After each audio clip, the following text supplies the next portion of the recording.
farad. Mereka berpedoman pada hadis riwayat Ibnu Umar radhiyallahu anhuma bahwa Nabi Shallallahu alaihi wasallam bersabda, "Wala tantaqibul mar'atu al-muhrimatu wala talbasul kuffazaini." Dan seorang wanita yang berihram tidak boleh memakai cadar dan tidak boleh memakai kaos.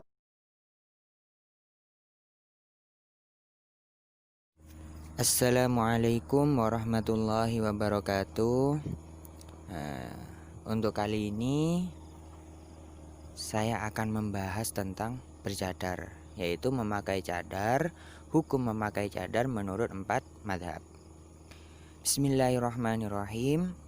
Dalam bahasa Arab, cadar diterjemahkan dengan niqab. Niqab berarti pakaian yang menutupi wajah seseorang. Dengan demikian, pembahasan soal hukum memakai cadar tidak bisa lepas dari pembahasan soal batasan aurat perempuan, terutama terkait wajah. Para ulama berbeda pendapat soal status wajah perempuan, apakah termasuk aurat atau tidak. Pertama, mayoritas ulama meliputi ulama mazhab Hanafi, ulama mazhab Maliki, sebagian besar ulama mazhab Syafi'i, dan ulama mazhab Hambali menyatakan wajah perempuan tidak termasuk aurat, sehingga tidak wajib ditutupi. Syekh Al-Marginani dari mazhab Hanafi berkata, Bismillahirrahmanirrahim, wa badanul hurrati kulluha auratun illa wajahaha wa kaffaiha. Dan keseluruhan badan perempuan merdeka adalah aurat, kecuali wajahnya dan kedua telapak tangannya. Lihat Ali bin Abu Bakar Al-Marginani Al-Hidayah Syarah Al-Bidayah juz 1 halaman 285.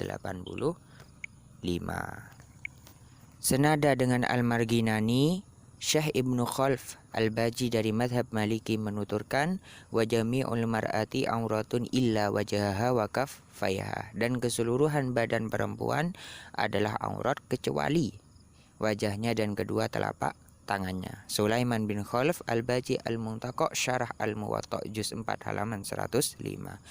Imam Nawawi dari mazhab Syafi'i juga menuturkan wa ammal mar'atu fa in kanat hurratan fa jami'u badaniha auratun illa wajha wal kaffain. Adapun perempuan jika merdeka maka seluruh tubuhnya merupakan aurat kecuali wajah dan kedua telapak tangannya. Yahya bin Syaraf An-Nawawi Rawdatut Talibin juz 1 halaman 104. Sedangkan Syekh Ibnu Qudamah Al-Hambali menyebutkan wal mar'atu kulluha auratun illal wajha wa fil kaffaini riwayatani.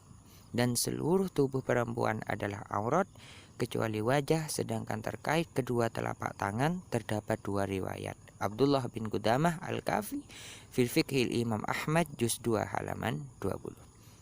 Nah, ini dari tadi pasti ada pertanyaannya. Kenapa kok selalu disebutkan perempuan yang merdeka? Karena kalau untuk perempuan yang amat itu budak. Ketika dalam sholat dan juga batas auratnya itu baina surah warubah, yaitu diantaranya pusar dan lutut, ya seperti laki-laki. Nah, lanjut ya. Yang kedua, sebagian ulama mazhab Syafi'i yang lain menyatakan wajah perempuan termasuk aurat, maka wajib ditutupi.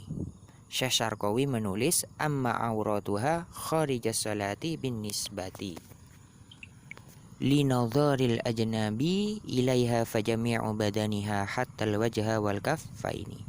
Adapun aurat perempuan di luar salat dari sisi pandangan laki-laki lain terhadap dirinya adalah seluruh badannya sampai wajah dan kedua telapak tangannya. Lihat Abdullah bin Hijazi Asy-Syarqawi Hasyiatus Syarqawi ala Tuhfatit Tulab juz 1 halaman 174. Dengan demikian dapat disimpulkan bahwa mayoritas ulama meliputi ulama mazhab Hanafi, ulama mazhab Maliki, ulama mazhab Syafi'i, dan ulama mazhab Hambali menegaskan bahwa wajah perempuan tidak termasuk aurat sehingga tidak wajib ditutup dengan cadar dan sejenisnya. Sedangkan sebagian ulama mazhab Syafi'i yang lain menyatakan bahwa wajah termasuk aurat sehingga wajib ditutupi. Meskipun demikian, terkait hukum memakai cadar, para ulama memberikan perincian sebagai berikut. Para ulama empat mazhab bersepakat bahwa perempuan yang sedang melakukan ihram dilarang alias diharamkan memakai cadar. Jika ia tetap memakai cadar tanpa ada kebutuhan yang mendesak, tanpa ada udzur lah ya, maka ia wajib membayar denda kafarat. Mereka berpedoman pada hadis riwayat Ibnu Umar radhiyallahu anhu bahwa Nabi Shallallahu alaihi wasallam bersabda, "Wala tantaqibul mar'atu al-muhrimatu wala talbasul kuffazaini."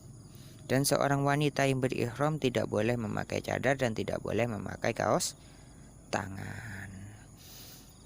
Nah, terus selanjutnya memakai cadar saat sholat. Para ulama mazhab 4 juga sepakat bahwa memakai cadar saat melaksanakan sholat hukumnya makruh.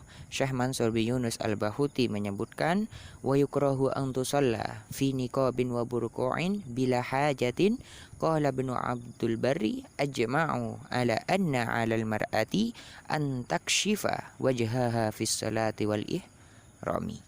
Dan dimakruhkan bagi perempuan sholat dengan memakai cadar dan burqa tanpa ada hajat. Ibnu Abdul Bar berkata, para ulama bersepakat bahwa seorang perempuan harus membuka wajahnya pada saat sholat dan ihram. Lihat Al-Mansur bin Yunus al-Bahuti Kasyaful Kina an Matnil Iqna juz 2 halaman 256. Selanjutnya memakai cadar saat akad nikah. Dalam mazhab Syafi'i, para ulama berbeda pendapat tentang hukum memakai cadar saat akad nikah. Sebagian ulama menyatakan bahwa pernikahan perempuan yang bercadar tidak sah kecuali jika kedua saksi mengetahuinya, baik nama nasab atau gambar perempuan tersebut. Qala jam'un wala yan'aqdu nikahu muntakibatin illa in arafaha asyhadani isman wa nasaban aw suratan. Sekelompok ulama berkata, dan pernikahan perempuan yang memakai cadar tidak sah kecuali jika kedua saksi mengetahuinya, baik nama dan nasabnya atau gambarnya. Lihat Ahmad bin Muhammad bin Hajar al-Haytami Tuhfatul Muhtaj juz 10 halaman 261. Akan tetapi sebagian ulama lain tidak mensyaratkan kedua saksi melihat wajah perempuan saat akad. Disebutkan dalam kitab Hawashi Asyarwani ala Tuhfatil Minhad, la yushtaratu ru'yatu syahidaini wajhaha fi iqadin nikah. Tidak disyaratkan kedua saksi melihat wajah perempuan untuk keabsahan pernikahan. Selanjutnya, memakai cadar pada selain kondisi di atas. Para ulama empat mazhab berbeda pendapat terkait hukum memakai cadar pada selain kondisi di atas. Dalam kondisi biasa termasuk saat bekerja. Pertama, ulama mazhab Hanafi, sebagian ulama mazhab Syafi'i, dan ulama mazhab Hambali menyatakan bahwa memakai cadar hukumnya mubah. Kedua, ulama mazhab Maliki menyatakan memakai cadar hukumnya makruh karena termasuk berlebih-lebihan dalam beragama. Yang ketiga, menurut sebagian ulama mazhab Syafi'i, hukum memakai cadar adalah sunnah, bahkan sebagian ulama menghukumi wajib. Lihat Al-Mawsu'ah Al-Fiqhiyah Al-Kuwaitiyah juz 41 halaman 134.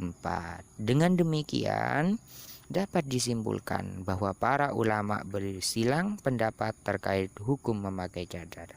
Pada kondisi normal, kondisi biasa, mayoritas ulama membolehkannya, sebagian ulama menghukuminya makruh, sebagian ulama menghukuminya sunnah, dan sebagian ulama mewajibkannya. Dari sini kita bisa belajar, dari pendapat ini kita bisa belajar. Andaikan kita itu punya teman nggak pakai cadar, yang penting masih kerudung lah ya. Ya kita tidak patut merasa lebih mulia dari teman kita. Bisa jadi dia lebih tinggi kedudukannya, derajatnya di sisi Allah. Gara-gara apa? Gara-gara kita menjelanya. Makanya entah kita punya teman yang bagaimanapun, yang tidak bercadar atau tidak, yang penting kita saling menghormati gitu. Karena pendapat ulama yang saya sebutkan tadi itu banyak kan ya. Dan semoga keragaman pendapat ulama ini bisa membuat kita semakin moderat, toleran, dan tidak mudah menyalahkan kelompok lain yang berbeda dengan kita. Wallahu a'lam bishawab. Assalamualaikum warahmatullahi wabarakatuh.